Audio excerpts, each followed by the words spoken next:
es mi Jesús. Cuán hermoso es mi Jesús. Cuán bello es mi Jesús. Yo le quiero adorar. Hechos capítulo 18, versículo 1 y 2, y ahí vamos a dar inicio al mensaje de hoy. Dice así la palabra de Dios en Hechos capítulo 18, lo leo en el nombre que es sobre todo nombre, en el nombre de Jesús. Después de estas cosas, Pablo salió de Atenas y fue a Corinto, y halló a un judío llamado Aquila, natural del Ponto, recién venido de Italia, con Priscila su mujer, por cuanto Claudio había mandado que todos los judíos saliesen de Roma. Fue a ellos, y como era del mismo oficio, se quedó con ellos, y trabajaban juntos, pues el oficio de ellos era hacer tiendas. Oramos. Padre, gracias por la bendición que nos das de estar aquí reunidos en tu casa. Te hemos alabado, bendecido tu nombre, y ahora estamos acá dispuestos a sentarnos y a escuchar tu palabra. Necesitamos dirección para nuestras vidas, necesitamos que tú nos guíes, que tú nos hables y nos ministres, Señor, que nos alimentes como el pastor alimenta a sus ovejas. Así, Jesús, yo sé que tú nos alimentarás a nosotros con tu palabra y será de provecho. También que tu palabra sea de salvación para aquellos que aún no te conocen y no han tomado la decisión de entregar sus vidas a ti, Señor. Que este día pueda ser de salvación para ellos. Ahora sé tú hablando a través de mi vida conforme a tu voluntad y conforme a la necesidad de este pueblo. En el nombre de Jesús. Amén y amén. Gloria a Dios. ¿Puede tomar su lugar? Acabamos de leer acá el pasaje donde el apóstol Pablo llega por primera vez a la ciudad de Corinto. Y esta ciudad de Corinto es una ciudad bien importante en aquel entonces, en el mundo antiguo. Esta ciudad fue una ciudad bien importante, una ciudad comercial. Y allí el apóstol Pablo se va a quedar alrededor de 2 años. Se va a quedar predicando y enseñando la palabra. Cuando él se va, él escribe unas cartas a esta iglesia, una iglesia, todas las iglesias que él fundó eran iglesias que él amaba y cada una era como diferente en cierta manera.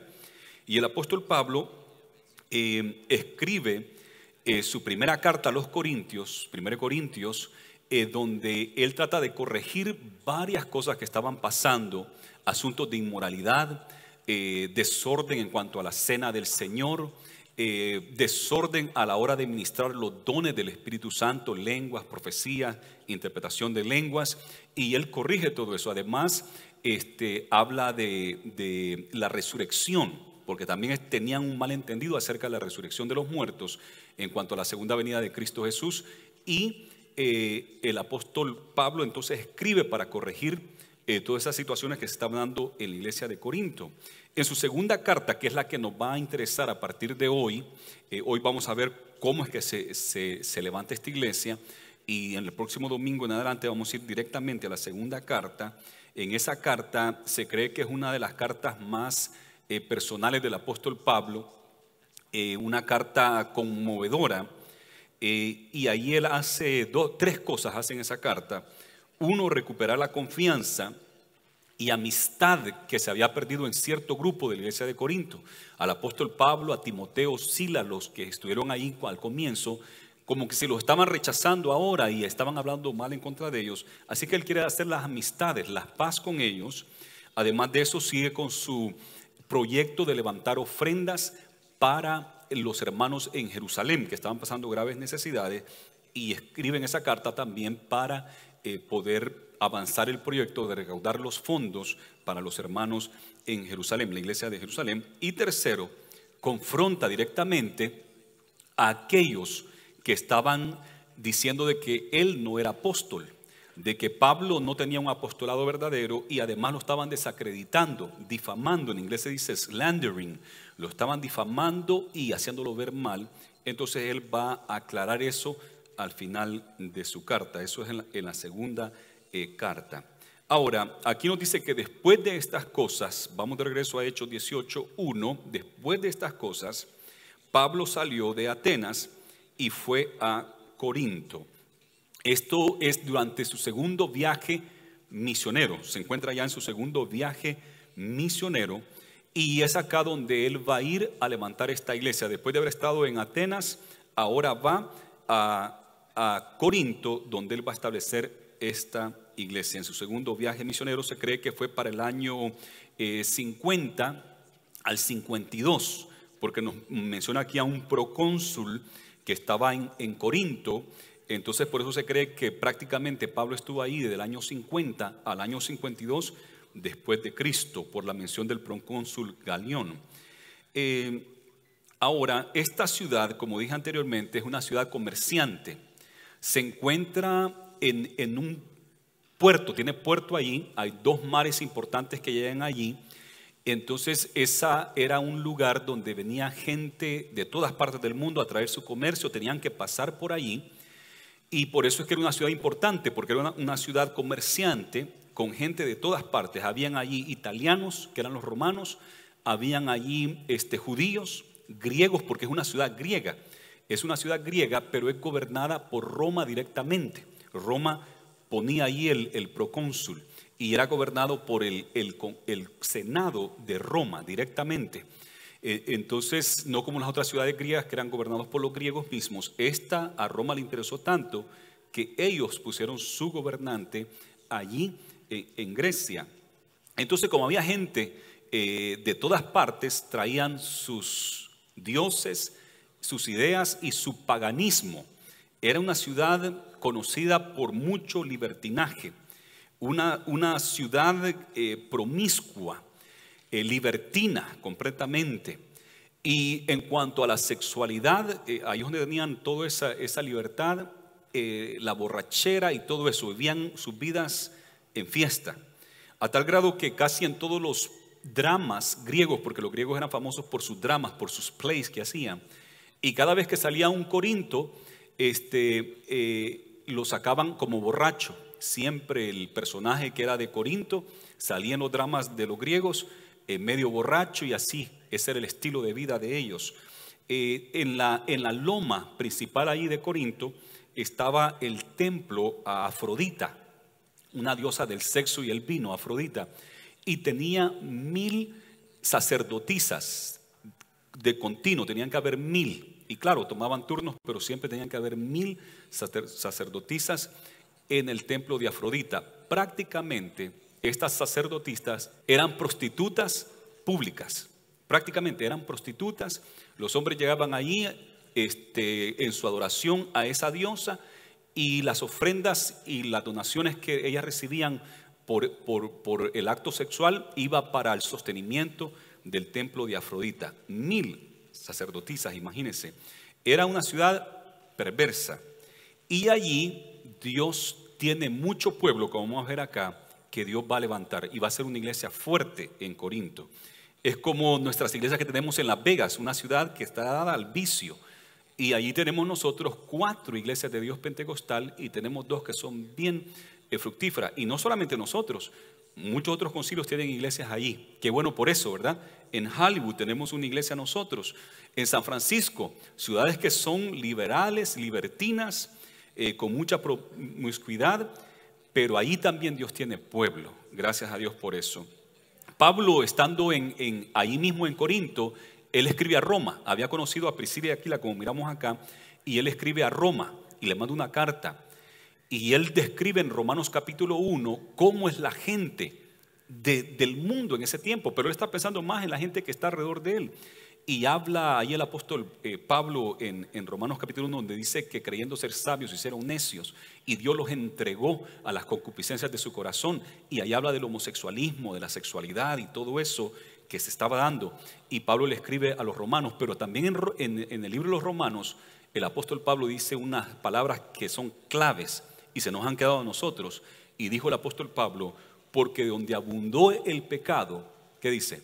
Sobreabundó la gracia. Gloria a Dios por eso. Corinto abundó el pecado, Roma abundó el pecado, pero donde abundó el pecado, sobreabundó la gracia. Gloria a Dios por eso. ¿Por qué no le damos un fuerte aplauso al Señor? De verdad que Él es bueno. Porque nosotros estábamos muertos en nuestros delitos y pecados, igual que los de Corinto. Y quizás algunos de nosotros más que algunos de ustedes. Pero gracias al Señor, porque abundó, sobreabundó la gracia. Gloria a Dios por eso. Esa es la ciudad de Corinto. Algo también que se da, como son griegos, siempre son dados a la filosofía y a la retórica. Habían oradores, los que daban discursos. Y estos que usaban del arte de la retórica, filósofos, eran patrocinados por la aristocracia de Corinto. Los ricos, los millonarios de Corinto patrocinaban a ciertos oradores. Entonces estos oradores vivían de su filosofía y de sus discursos que daban en estos lugares, porque tenían patrocinadores que les pagaban para que ellos se dedicaran sus vidas al discurso y a la filosofía. Entonces el apóstol Pablo es un orador también.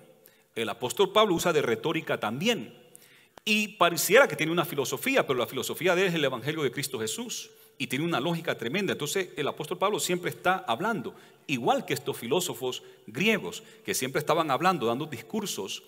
Pero el apóstol Pablo, acá en Corinto, no quiso recibir ni un centavo, porque no quería que pensaran de que él era como uno de esos que usaba la retórica, que eran patrocinados por la aristocracia.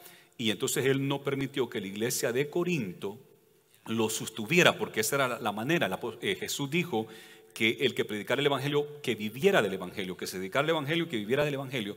Pero el apóstol Pablo acá decide no recibir ni un centavo de la iglesia de Corinto, y esto le trajo problemas, porque algunos dijeron: ya ven, él no recibe dinero porque él no es apóstol, porque si fuera apóstol la iglesia tenía que sostenerle, pero él no es un apóstol, él es un falso. Y de esa manera también lo acusaban, como vamos a ver cuando entremos ya a la epístola en sí, y vamos a ver estos puntos. Pero aquí les doy un trasfondo de cómo en la ciudad Pablo acaba de llegar, y aquí encuentra a Aquila, que son de Ponto, naturales, nacidos en Ponto, pero vivían en Italia, en Roma.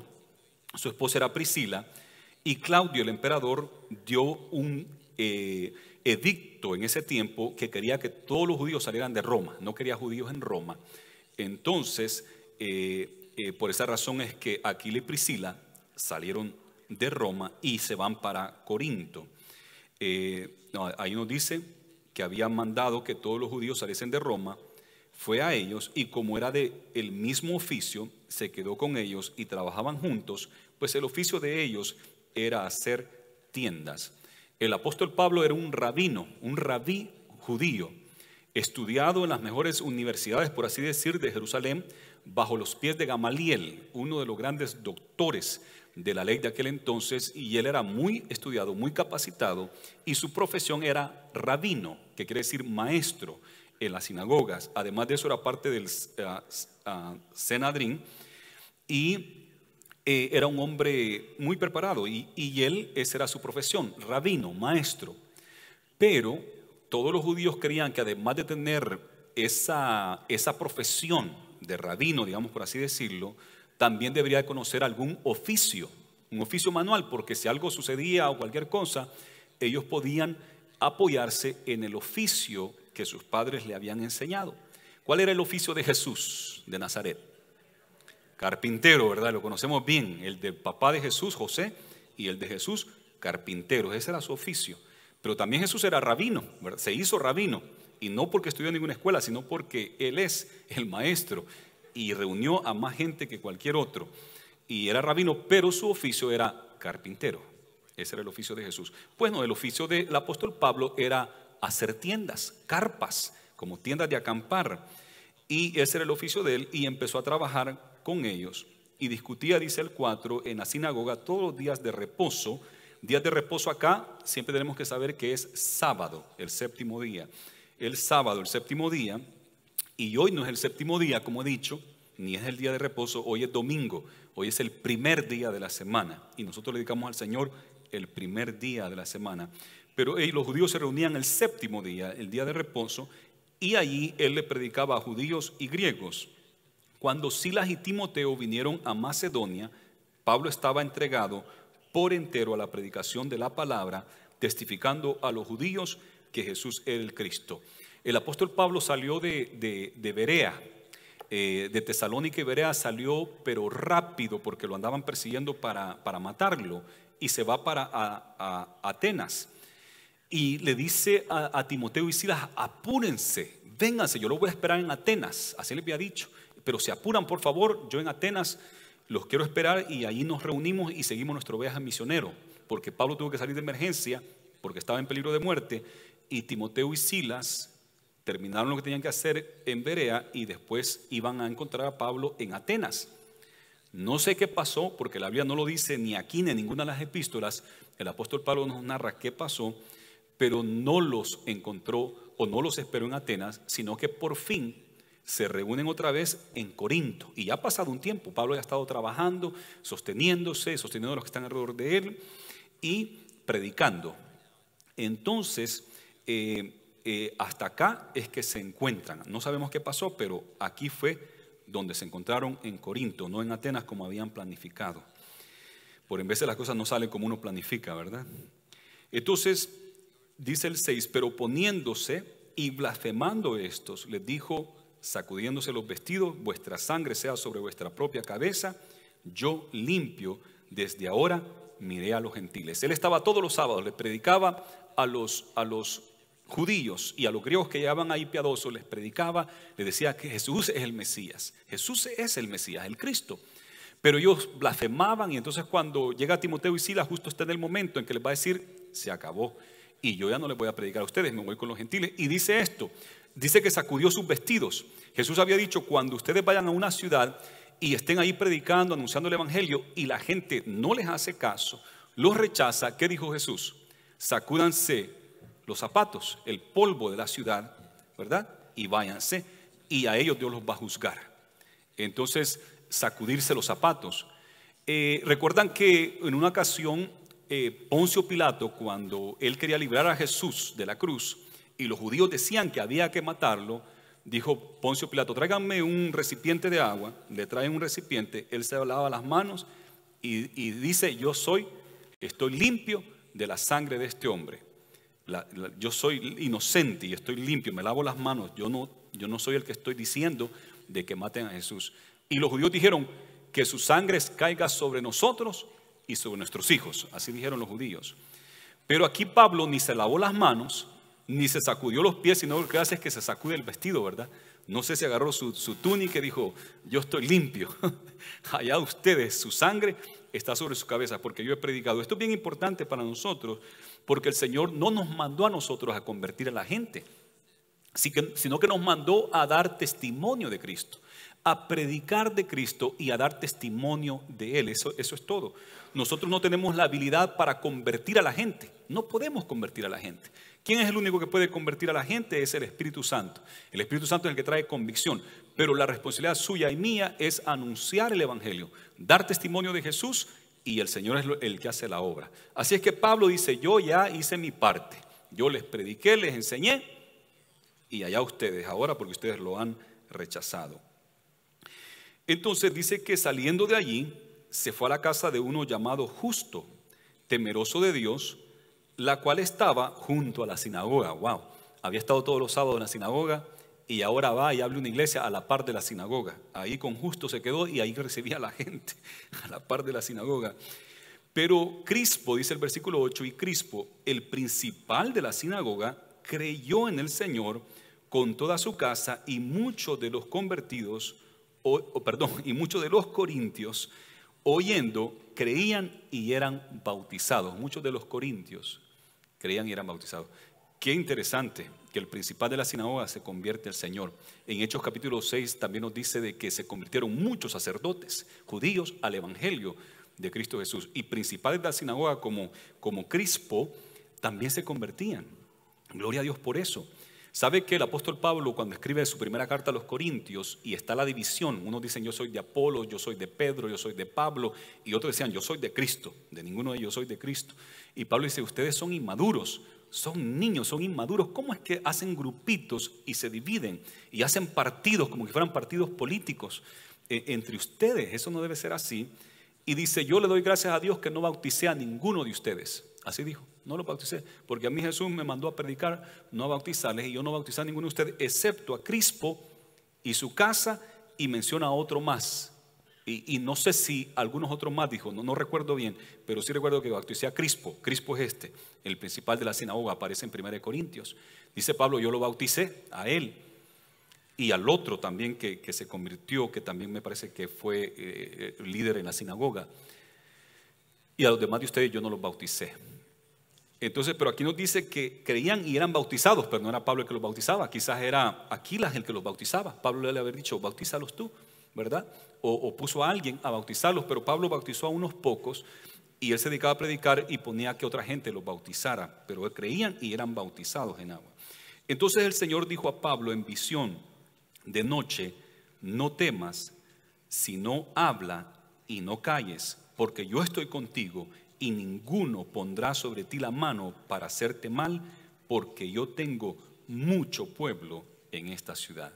No temas. ¿Qué quiere decir esto? Que Pablo tenía miedo, Pablo tenía temor. ¿Y cómo no? Si Pablo donde quiera que iba y predicaba, comenzaban disturbios, riots, como cuando en Los Ángeles se levantó aquel disturbio, 3 días dándole fuego a la ciudad, quebrando ventanas, robando cosas. Algo así parecía cuando llegaba Pablo, se levantaban disturbios, lo agarraban, lo querían despedazar y la gente se enojaba o lo echaban preso.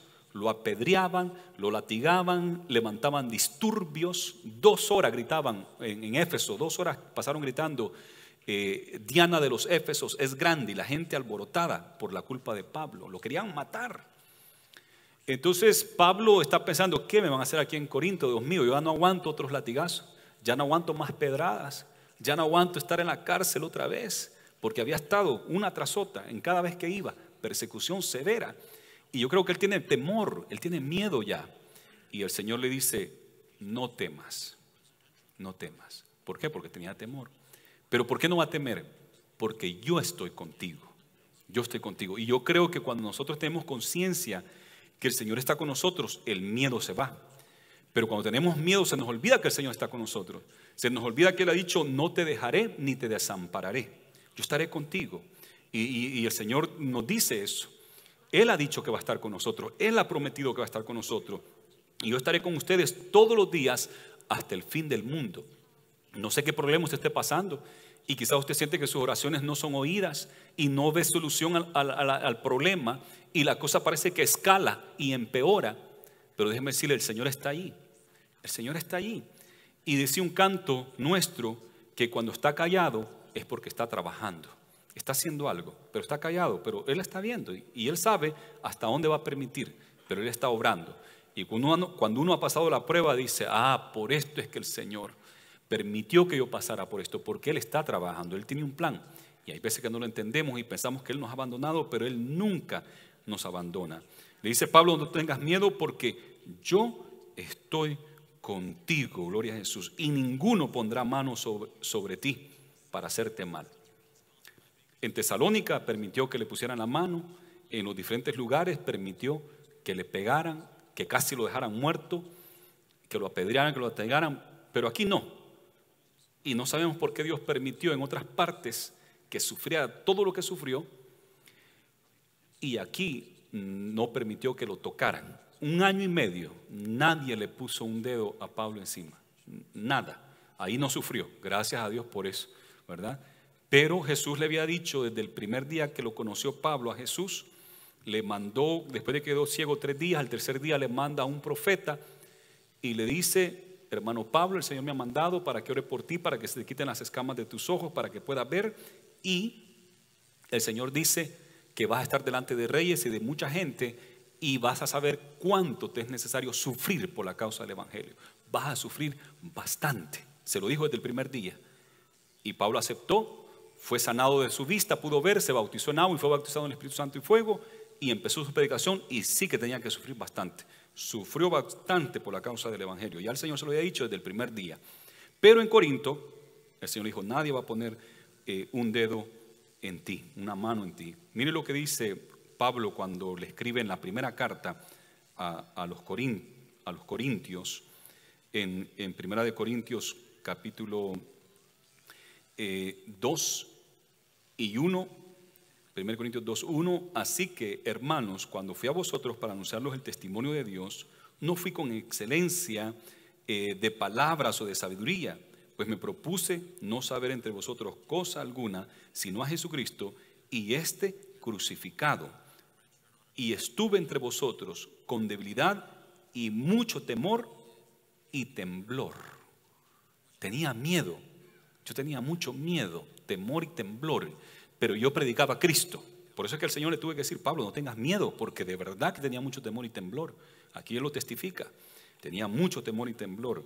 Y ni mi palabra ni mi predicación fue con palabras persuasivas de humana sabiduría, sino con demostración del Espíritu y de poder, para que vuestra fe no esté fundada en la sabiduría de los hombres, como los que usaban de la retórica, los filósofos de Corinto y los griegos, que no estuviera en la sabiduría de los hombres, sino en el poder de Dios. Incluso ni quiso recibir centavo alguno, porque no quería asociarse y que pensaran que él era un filósofo, como los demás griegos ahí, filósofos profesionales que habían, y que usaban de la oratoria. Él no quería hacer eso.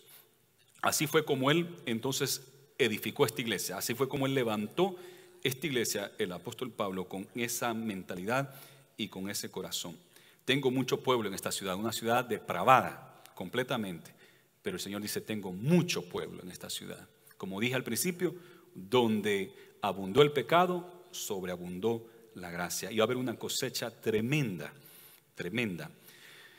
Y se detuvo allí 1 año y 6 meses enseñándoles la palabra de Dios. Estuvo allí 1 año y medio, más el tiempecito que había estado antes de eso, de entre 1 año y medio a 2 años, estuvo por ahí predicándoles la palabra del Señor, pero aquí dice enseñándoles, porque a los que son discípulos, a los que son cristianos hay que enseñarles. Eso es lo que dice Mateo 28, vayan y hagan discípulos enseñándoles, vayan y hagan discípulos bautizándoles en el nombre del Padre y del Espíritu Santo, enseñándoles que guarden todas las cosas que yo les he mandado.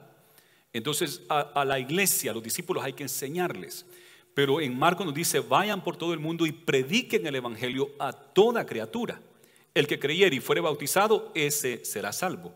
Entonces tenemos 2 cosas, la predicación, que es para salvación, que es para redarguir, para convertir, para que la gente haga un cambio, y la enseñanza, que es para instruir. Y el apóstol Pablo se quedó enseñándoles.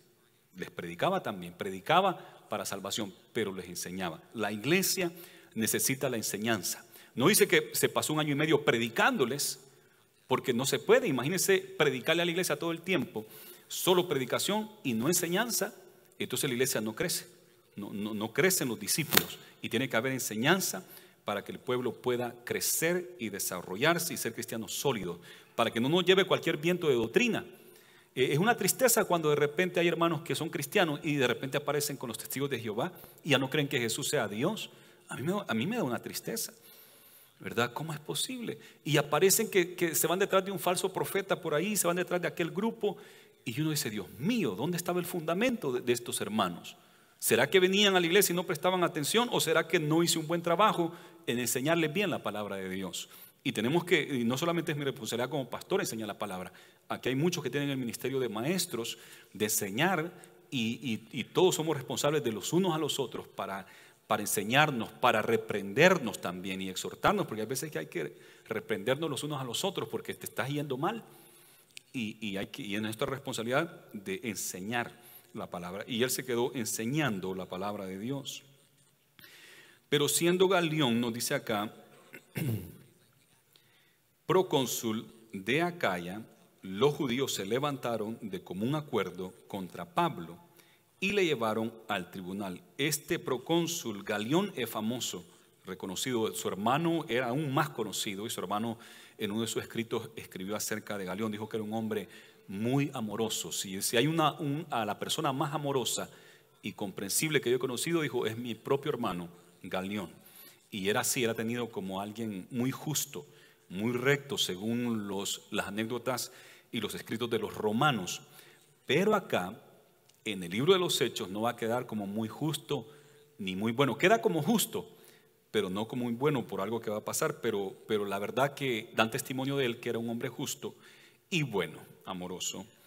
Y mire lo que pasa con lo llevan al tribunal diciendo, este persuade a los hombres a honrar a Dios contra la ley. Entonces lo llevan, dice, está diciendo que se puede honrar a Dios, a Jehová, Dios de Israel, de otra manera, o sea, sin tomar en cuenta la ley. Entonces el procónsul es romano, él ha venido de Roma, él está bien empapado de lo que es el derecho romano, las leyes romanas y el derecho, todo lo que concierne a las leyes de Roma. Él sabe eso bien, porque él es el procónsul, la historia y la cultura romana. Pero de repente estos judíos vienen a ponerle queja de que Pablo quiere que adoren a Dios sin tomar en cuenta la ley, y de eso él no conoce mucho, y no está hablando de la ley de Roma, sino que la ley de Moisés, lo que nosotros conocemos como el Antiguo Testamento, lo que está en la Torá. Entonces Pablo le dan la oportunidad de hablar, y me imagino que Pablo, su sabiduría que tenía tremenda, no nos dice qué habló Pablo, pero estoy seguro que les dijo: yo no estoy haciendo eso, yo guardo la ley, y la ley nos habla de esto y esto, y así como Jesús hizo, estoy seguro que Pablo también les ha de haber dicho. Entonces ya el procónsul quedó como que sí, bueno, ¿cómo está eso? Porque Pablo contestó correctamente. Lo leo, el versículo 14. Y al comenzar Pablo a hablar, Galión dijo a los judíos: si fuera algún agravio o algún crimen enorme, oh judíos, conforme a derecho, yo os toleraría, conforme al derecho, las leyes de Roma.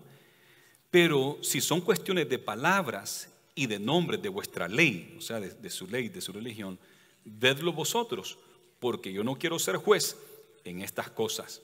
Yo soy procónsul, yo sé el derecho de Roma y yo eso es lo que atiendo, pero yo no voy a ser juez de asuntos religiosos. Yo no vine aquí a Corinto a tratar asuntos religiosos, esos asuntos de ustedes.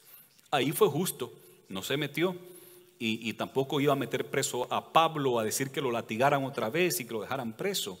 Gracias a Dios, porque Pablo ya lleva 1 año y medio que sus espaldas están limpiecitas, no ha recibido látigos, no ha recibido bofetadas, y ya se recuperó bastante, ya se sanó bastante de los golpes. Y él dijo: no me voy a meter en esto. Entonces dice el 16: y los echó del tribunal. Y aquí está la situación. Entonces todos los griegos, apoderándose de Sostenes, principal de la sinagoga, le golpeaban delante del tribunal, pero a Galión nada se le daba de ello. Entonces aquí donde aparece que, hey, qué malo este procónsul Galión, que no hizo nada. Los griegos, después que lo sacan, los griegos lo agarran: hey, ustedes judíos, y le empiezan a pegar al principal de la sinagoga, que yo creo que era uno de los principales que iba en contra de Pablo, y le empezaron a pegar, y el procónsul no le dio nada, no dijo: paren eso, o mandó los guardias a que pararan ese disturbio. Lo dejó que le pegaran al pobre Sostenes. Gracias a Dios que no fue Pablo, y alguien que siempre iba en contra de Pablo ahora recibió un poco del remedio que le daban a Pablo siempre, ¿verdad? Y le pegaron a y él no dijo nada. Mas Pablo, habiéndose detenido aún muchos días allí, después se despidió de los hermanos y navegó a Siria, y con él Priscila y Aquila, habiéndose rapado la cabeza en Cencrea, porque tenía hecho voto. Y llegó a Éfeso y los dejó allí, y entrando a la sinagoga discutía con los judíos, y empieza otra iglesia allá, y se está a punto de acabar su segundo viaje misionero. Así es que aquí está la historia, cómo él llega a Corinto, cuáles fueron algunos de los detalles o el contexto de cómo se forma la iglesia de Corinto, y eso nos va a hacer entender las epístolas. Nosotros nos vamos a enfocar en la número 2. Yo en la primera de Corintios, yo me hice experto, le estudié bastante en los primeros años de mi pastorado. Incluso cuando comenzó la radio, la Redención, agarré una serie, versículo por versículo en la radio, de 1 Corintios. Dicen que algunos me conocían como el pastor de 1 Corintios, porque solo eso hablaba, creo que como 3 o 4 meses, poniendo en orden, porque 1 Corintios es para poner en orden, y había tanto desorden en la radio y en varias iglesias, que el Señor me movió a dar 1 Corintios versículo por versículo. Y bueno, después paré porque hablé mucho de 1 Corintios. Pero 2 Corintios nunca he dado la serie, nunca lo he visto versículo por versículo con la iglesia, y hoy voy a tener la oportunidad de dárselo versículo por versículo, o por lo menos secciones por secciones, lo que es 2 Corintios, que es una epístola muy importante. Sabe que el apóstol Pablo a ninguna iglesia le escribió tan ampliamente como a Corinto, a ninguna iglesia. Le escribió a los romanos 16 capítulos y está bastante grande la epístola, pero las dos cartas del apóstol Pablo a los Corintios son grandes, y fueron dos, a Roma solo una. Las demás cartas a los Efesios pequeña, a los Gálatas pequeña, y así, a los Filipenses no se diga, 4 capítulos, bien pequeñitos, Colosenses poquito, pero a los Corintios les escribió más que a ningún otro, 2 cartas amplias y largas. Además de eso, también se creen que hubieron otras cartas que él escribió a ellos que no son parte del canon. ¿Qué es el canon? El canon son los libros, las cartas, los documentos que quedaron como Sagrada Escritura. Ese es el canon. Nuestro canon tiene 66 libros, 39 el Antiguo Testamento y 27 el Nuevo Testamento. Y ese es el canon. Los demás libros que escribieron apóstoles o profetas, pero que no son considerados Biblia o palabra de Dios, nosotros les conocemos como apócrifos.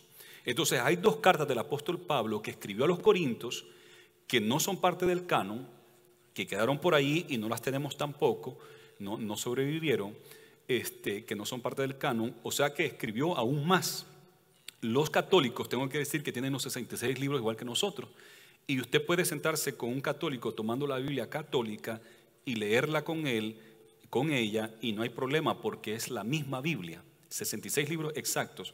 La situación de los católicos es que ellos aceptan otros libros que nosotros no aceptamos como Biblia, porque Jesús no los aceptó, los judíos no lo aceptaron, Jesús no lo aceptó, y nosotros como seguidores de Cristo tampoco los aceptamos. Estamos hablando de Tobías, Judith, Sabiduría, Primera, Segunda y Tercera de Macabeos, entre otros, que los judíos nunca lo tomaron como palabra. Y cuando Jesús estuvo en esta tierra no citó esos libros tampoco. Citó el canon que nosotros tenemos, que los judíos tienen, los 39 libros. Jesús no tuvo problema con esos, los citó a Jonás, citó Deuteronomio, los Salmos, Proverbios, y citó muchos, pero nunca citó ni aceptó esos libros que están en la Biblia de la Iglesia Católica. Como les dije, Tobías, Judith, Sabidurías y otros más, eso los judíos nunca los aceptaron como parte de la Biblia o parte de la palabra. Y nosotros los cristianos protestantes, como nos llaman, o evangélicos, como nos decimos nosotros, tampoco los aceptamos siguiendo la tradición judía y siguiendo a nuestro Señor. Por eso es que no los aceptamos. Pero, como les digo, yo no tengo problema en agarrar una Biblia católica porque está igual, excepto esos libros. En esos libros uno los puede leer para saber la cultura de aquel entonces o saber historia, como los Macabeos. Los Macabeos, lo que está escrito ahí es verdad, eso así pasó, pero no es palabra de Dios. Es un libro histórico, pero no palabra de Dios. Y eso pasó con 2 cartas del apóstol Pablo, y aquí está la evidencia de ello. Si va conmigo a 1 Corintios 5:9, ya concluyendo, porque quiero tomar tiempo con ustedes al final del culto. 1 Corintios 5:9, os he escrito por carta que no juntéis con los fornicarios. O sea, ya le había escrito anteriormente. Esta es la primera carta a los Corintios, así le conocemos nosotros, pero quiere decir que hubo una carta antes, porque dice, les he escrito por carta, ya les había escrito por carta que no se junten con los fornicarios, no absolutamente con los fornicarios de este mundo, o con los ávaros, o con los ladrones, o con los idólatras, pues en tal caso sería necesario salir del mundo, más bien con los que son cristianos y andan en malos pasos, con esos no hay que estarse juntando. Entonces, pero el punto acá es que ya había escrito por carta. ¿A dónde está esa carta? No sabemos. Entonces, había escrito ya una carta anteriormente cuando escribe esta carta. O sea que lo que quiero que vean, qué tanto le interesó a la iglesia de Corinto al apóstol Pablo. Una carta que no la tenemos. Esta es la segunda que escribe, que le conocemos como Primera de Corintios, y hay una tercera que quiero que vayan conmigo a Segunda de Corintios,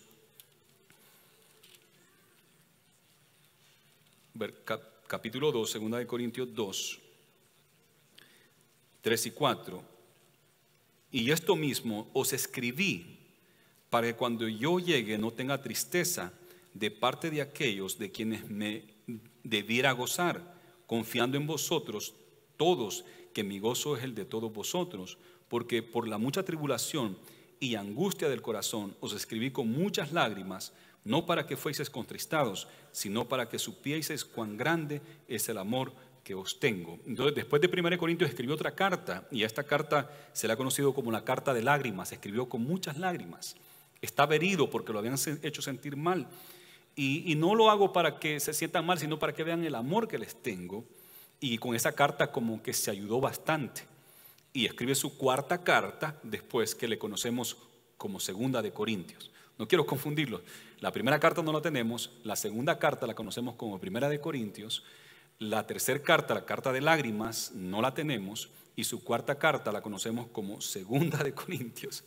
¿Ok? Amén, ¿entendieron? Ok. 4 cartas, solo tenemos 2, la primera y segunda de Corintios. Antes de concluir, creo que debo decir algo porque algunos se quedaron pensando, ¿cómo es esto que Pablo se rapó la cabeza cuando terminó su ministerio en Corinto y se va para Éfeso y después para Jerusalén? Dice acá el último versículo que leímos, mas Pablo, habiéndose detenido aún muchos días ahí, después se despidió de los hermanos y navegó a Siria, y con él Priscila y Aquila, habiéndose rapado la cabeza en Cencrea, porque tenía hecho voto. Entonces, para los que no saben, no los quiero dejar con eso, se rapó la cabeza. Lo que sucede es que el voto nazareno que se hacía en aquel entonces, se acostumbraba a hacer un voto nazareno, que era dejarse crecer el cabello por cierto tiempo, no tomar nada que tuviera que ver con las uvas, no comer uvas, ni el fruto de las uvas, el vino y todo eso, y ciertas cosas que no podían hacer por espacio de cierto tiempo. Y el apóstol Pablo acostumbraba a hacer estos votos. Entonces él se rapó la cabeza, porque como comenzaba el voto nazareno, es que se rapaban la cabeza, y de todo el cuerpo, ¿verdad? Todo el cuerpo, se limpiaban todos los cabellos, y ahí comenzaba, como que se limpiaban, y ahora se dedicaban al Señor y empezaban a dejarse crecer el cabello, y no se lo podían tocar hasta el tiempo que terminara el voto nazareno, ¿verdad? Y entonces es que tenían el pelo largo, por eso creen que Jesús tenía pelo largo por el voto nazareno. Entonces era por esa situación. Jóvenes, hoy nosotros no practicamos eso, así es que nadie me va a aparecer aquí todo peludo con pelo largo. Es que pastor, estoy en el voto nazareno y con su melena ahí, no. Eso era para antes, no para ahora. Bueno, les quería comentar eso. Allí concluye cómo el apóstol Pablo levantó la iglesia de Corinto, y esto nos va a llevar para el próximo domingo, si el Señor nos lo permite, Segunda de Corintios, y vamos a ver ese libro tan importante. Inclinemos nuestros rostros y le damos gracias al Señor por su palabra. Gracias, Jesús, por tu palabra. Señor, que tu palabra haga efecto en nuestros corazones, en nuestras mentes, y podamos ser hacedores de ella. Yo quiero...